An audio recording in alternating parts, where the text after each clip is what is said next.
This week, we begin learning about our ancestor, Avraham. Avraham himself lived in the city of Hebron, which scholars say was a city that lay outside the path of most hostilities in his time. But war existed outside of Avraham's main place of residence. In fact, in this week's Torah portion, Avraham's nephew, Lot, is captured. Suddenly, Avraham is moved to center stage as he must rescue Lot from his captivity.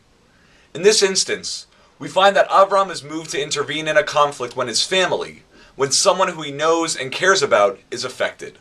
At this point in Abraham's development, he is more or less looking out for the life of those who are close to him.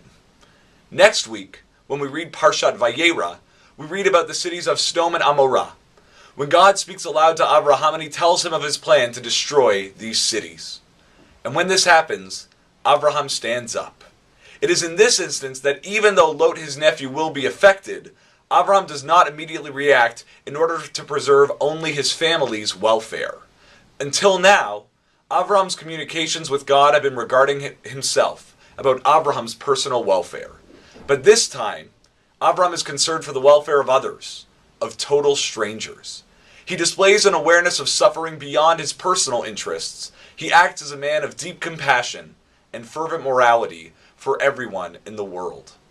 The JPS Torah commentary mentions that it is this moment that makes Avraham the paradigm of a just and righteous person, the model for future generations. The Talmud identifies that anyone who is merciful to other fellow beings is without question a descendant of Avraham, our ancestor. It is very appropriate that this coming Shabbat, on Friday night, October 26th, and Saturday morning, October 27th, that we will welcome Sarah Mulhern from American Jewish World Service. Sarah is helping us kick off a hunger campaign in the synagogue that will help us learn, explore, serve, and eventually work to repair issues of hunger in our community and throughout the world.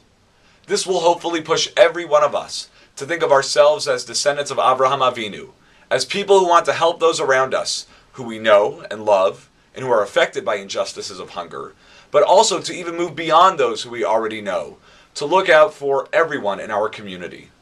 Join us on Friday night during the 6 p.m. service, on Shabbat morning and during Kiddush lunch, as we explore how we can exhibit righteousness and justice to everyone in our community, in the footsteps of Avraham, our ancestor. Shabbat Shalom.